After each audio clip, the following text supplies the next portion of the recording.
Hegel's Phenomenology of Spirit, self-alienated spirit, culture, the Enlightenment.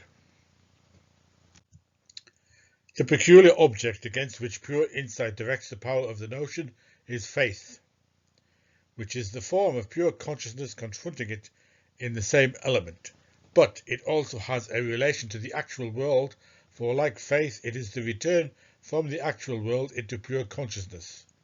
We have first of all to see the nature of its activity as it is directed against the impure intentions and perverse insights of the actual world. We have already mentioned the tranquil consciousness that stands opposed to this turmoil, which, having once settled down, starts up all over again. It constitutes the side of pure insight and intention. This tranquil consciousness, however, as we saw, has no special insight into the world of culture. This latter has itself rather the most painful feeling and the truest insight about itself. The feeling that all its defences are broken down, that every part of its being has been tortured on the rack and every bone broken. It is also the language of this feeling and the brilliant talk which pronounces judgment on every aspect of its condition. Here, therefore, pure insight can have no activity and content of its own, and thus can only behave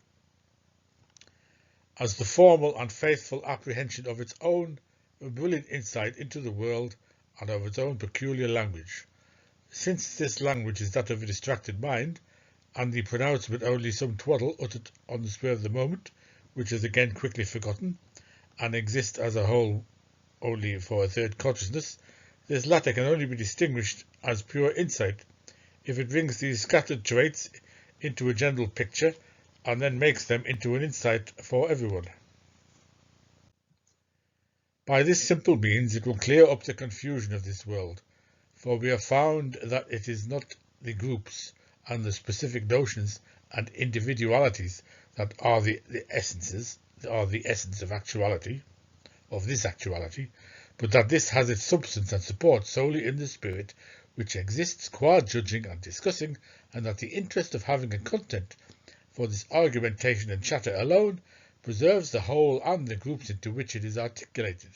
In this language of insight, its self-consciousness is for it still a being existing on its own account, this single individual, but the vanity of the content is at the same time the vanity of the self that knows itself to be vain. When the placidly apprehending consciousness makes a collection of the most telling and penetrating versions of all this brilliant talk, the soul that still preserves the whole, then the vanity of witty judgments perishes with that other vanity, the vanity of existence. The collection shows to most people a better wit, or to everyone at least a more varied wit, than their own, and shows that knowing better and judging are in general something universal and now universally known. With this, the sole remaining interest is eradicated, and the individual judgment is resolved into the universal insight. However, the knowledge of essence is still firmly established as superior to empty knowledge, and pure insight only manifests its own peculiar activity insofar as it opposes itself to faith. The struggle of the Enlightenment with superstition.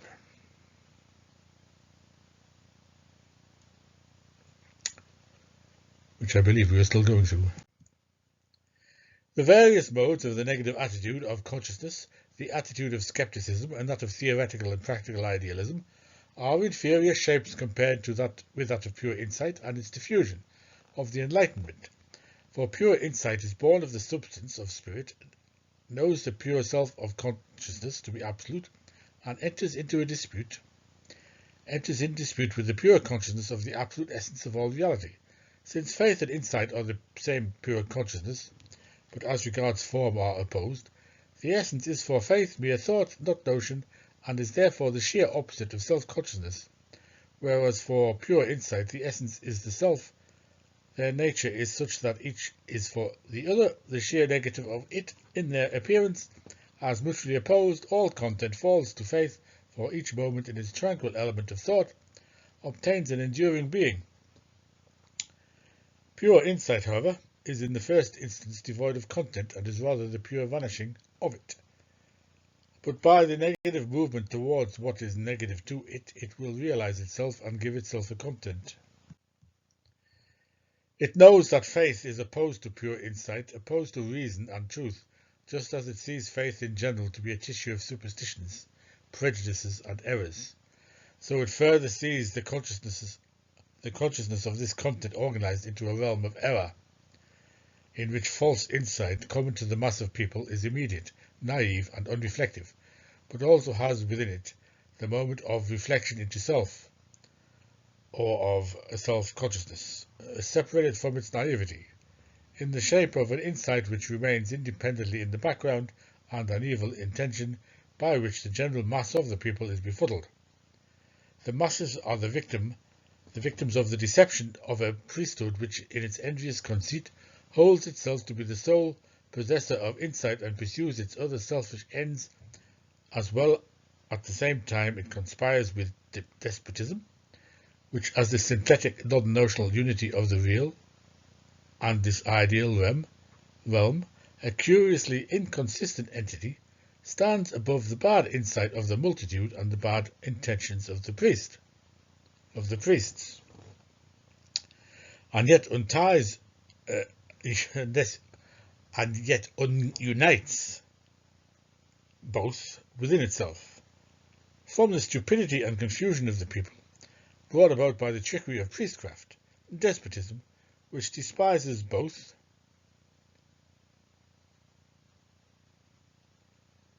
for itself the advantage of undisturbed domination and the fulfillment of its desires and caprices, but is itself at the same time the same dullness of insight, the same superstition and error. The Enlightenment does not attack these three aspects of the enemy without making a distinction, for since its essence is pure insight, what is universal in and for itself, its true relation to the other extreme, is that in which it concerns itself with the common and identical element in both. The aspect of individuality isolating itself from the general naive consciousness is its antithesis, which it cannot directly affect. The will of the deceiving priesthood and of the oppressive despot is therefore indirectly the object of its activity. Its object is the insight devoid of will, which has no separable individuality of its own, the notion of rational self-consciousness, which has its existence in the general mass, but is not yet present there qua notion. Pure insight, however, in delivering this honest insight and its essentially naive nature from prejudice and errors, wrests from the hands of the bad intention the reality and power of its deceit, for whose realm the naive consciousness of the general mass of the people provides its basis and material. That is, the being for self of that realm has its substance in the simple naive consciousness as such. The relation of pure insight to the naive consciousness of absolute being now has a twofold aspect. On the one hand, pure insight is itself the same as that consciousness. On the other hand, this naive consciousness gives complete liberty to absolute being as well as to its parts, in the simple element of its thought, and allows them to subsist there and to be valid only as its implicit being, and hence to be objectively valid. But in this implicit being it renounces its own being for self, insofar as, according to the first aspect, this faith is for pure insight in itself, pure self-consciousness, and has only to become this explicitly for itself. Pure insight has, in this notion of self-consciousness, the element in which, instead of false insight, it realizes itself. Since from this aspect both are essentially the same, and the relation of pure insight takes place through and in the same element, the communication between them is direct, and their giving and receiving is an unimpeded flow of each into the other. Whatever wedges of any sort may be driven into consciousness, it is in itself this simplicity in which everything is dissolved, forgotten, and unbiased, and which therefore is absolutely receptive to the notion. It is on this account that the communication of pure insight is comparable to a silent expansion, or to the diffusion, say, of perfume in the unresisting atmosphere. It is a penetrating infection which does not make itself noticeable beforehand as something opposed to the indifferent element into which it insinuates itself, and therefore cannot be warded off. Only when the infection has become widespread is that consciousness, which unheedingly yielded to its influence,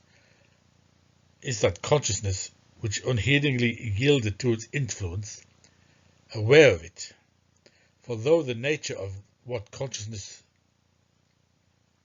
received into itself was simple and homogeneous with it, yet it was also the simplicity of an intro-reflected negativity which subsequently also develops, in keeping with its nature, into something opposed to it, and thereby reminds consciousness of its previous state.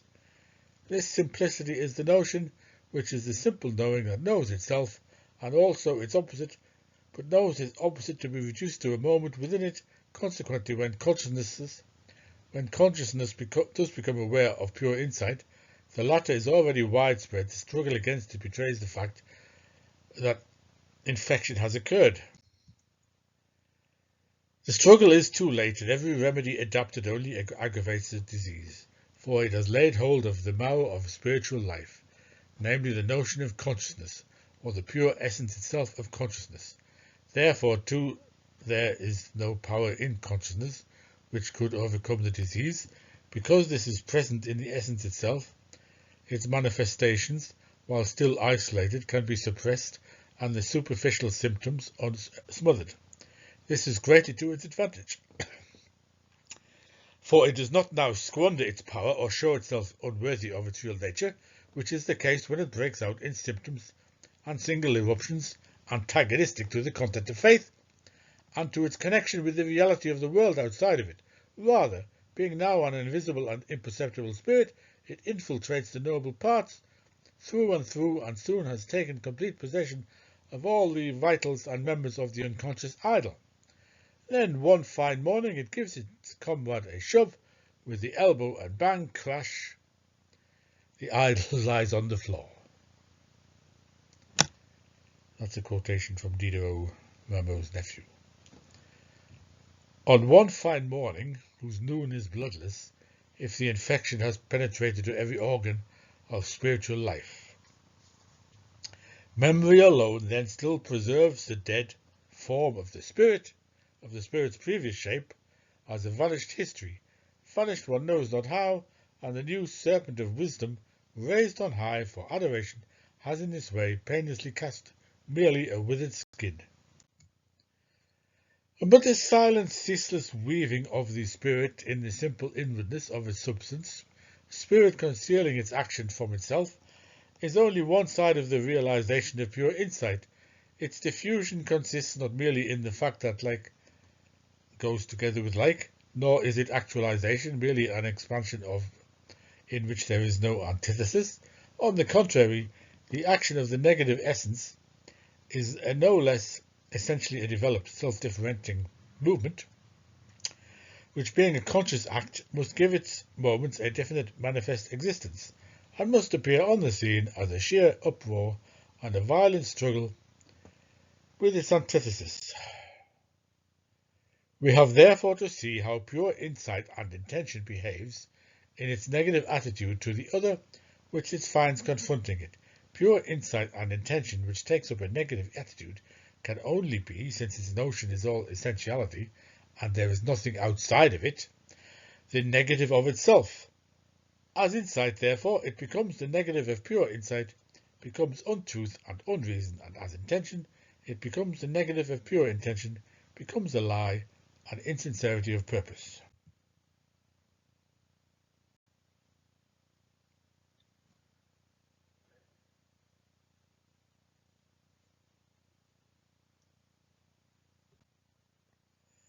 It entangles itself in this contradiction through engaging in dispute, and imagines that what it is attacking is something other than itself.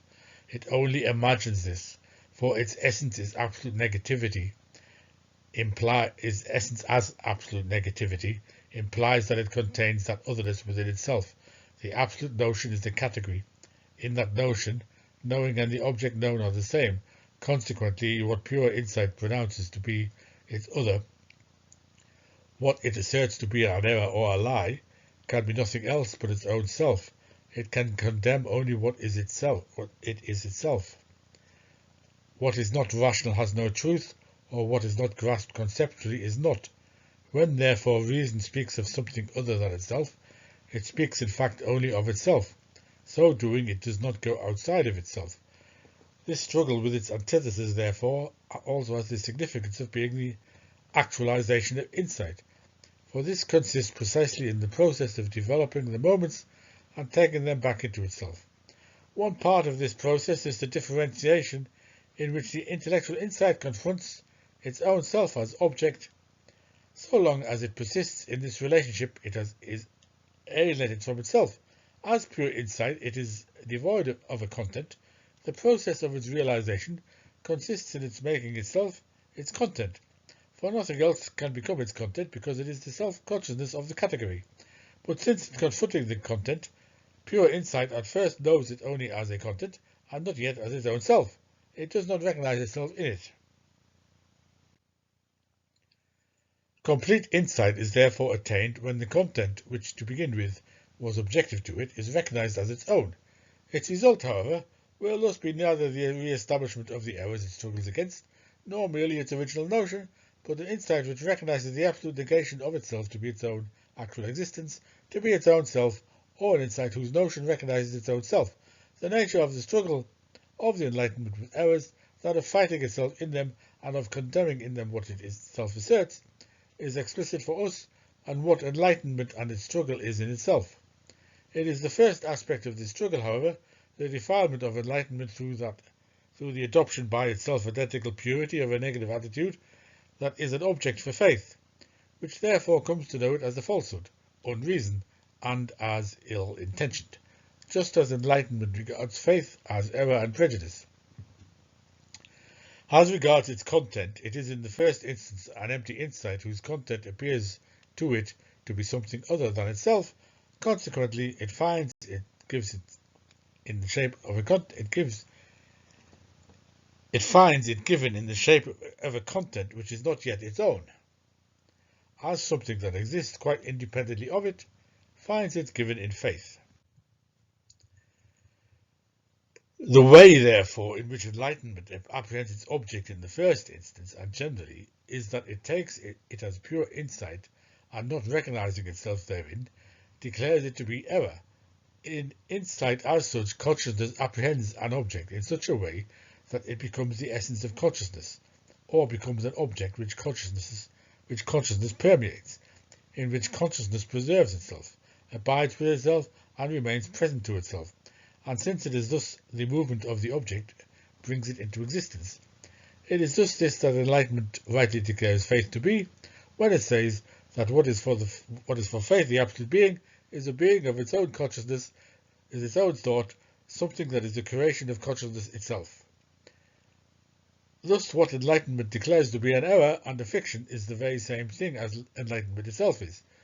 Enlightenment that wants to teach faith the new wisdom does not tell it anything new, for its object is also for it just this, namely a pure essence of its own consciousness, so that this consciousness does not take itself to be lost and negated in that object, but rather puts its trust in it. That is, it finds itself in this particular consciousness, or as self-consciousness, precisely in the object. Whomsoever I trust, his certainty of himself is for me the certainty of myself. I recognize in him my own being for self, know that he acknowledges it, and that it is for him purpose and essence. Trust, however, is faith, because the consciousness of the believer is directly related to its object, and is thus also intuitively aware that it is one with it and in it. Further, since what is object for me or me is that in which I recognize myself, I am myself at the same time in that object in the form of another self-consciousness, that is, one which has become in that object alienated from its particular individuality, namely, from its natural and contingent existence, but which partly remains there in self-consciousness, partly in that object is an essential consciousness, just as pure insight is. The notion of pure insight implies not merely that consciousness recognizes itself in the object of its insight and is immediately present in it, without first leaving the element of thought and returning it to itself. It also implies that consciousness is aware of itself as being also the mediating movement, aware of itself as being the activity of producing the object. This unity of itself as unity of self and object is thereby explicit for it in thought. Faith, too, is just as consciousness. Obedience and action form a necessary moment through which the certainty that absolute being comes about. This action of faith does not indeed make it appear as if absolute being itself is produced by it, but the absolute being of faith is essentially not the abstract essence that would exist beyond the consciousness of the believer. On the contrary, it is the spirit of the religious community, the unity of the abstract essence and self-consciousness. That is to be the spirit of the community. This requires as a necessary moment the action of the community. It is the spirit only by being produced by consciousness, or rather it does not exist as the spirit of the community without having been produced by consciousness. For essential as is the producing of it, this is equally essentially not the sole ground of absolute being, but only a moment. Absolute being is at the same time in and for itself. On the other side, the notion of pure insight is something other to itself than its own object, for it is just this negative determination that constitutes the object. Thus, from the other side, it also declares the essence of faith to be something alien to consciousness, to be not its essence, but a changeling foisted on it. But here enlightenment is foolish. Faith regards it, not knowing what it is saying, and is not understanding the real facts when it talks about priestly deception and deluding the people. It talks about this as if by some hocus pocus of conjuring priests, consciousness had been palmed off with something absolutely alien and other to it in place of its own essence, and at the same time it says that this is an essence of consciousness, that consciousness believes in it, puts its trust in it, and seeks to make it favourably disposed towards itself. That is, consciousness beholds in it its pure essence just as much as its own single and universal individuality, and through this action produces this unity of itself with its essence. Thus, what it asserts to be alien to consciousness, it directly declares to be the inmost nature of consciousness itself. How then can it possibly talk about deception and delusion, since in the same voice it asserts the very opposite of what it maintains regarding faith? It really reveals itself to faith as the conscious lie.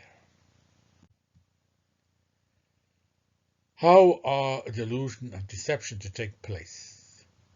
Where consciousness in its truth has directly the certainty of itself, where in its object it possesses its own self, since it just as much finds as produces itself in it. The distinction no longer exists even in words. If the general question has been propounded whether it is permissible to delude a people, the answer would in fact have to be that the question is pointless, because it is impossible to deceive a people in this matter. Brass instead of gold, counterfeit instead of genuine money, may well be passed off in isolated cases. Many may be persuaded to believe that a battle lost was a battle won, and other lies about things of sense and isolated happenings may be made credible for a time. But in the knowledge of that essential being in which consciousness has the immediate certainty of itself, the idea of delusion is quite out of the question.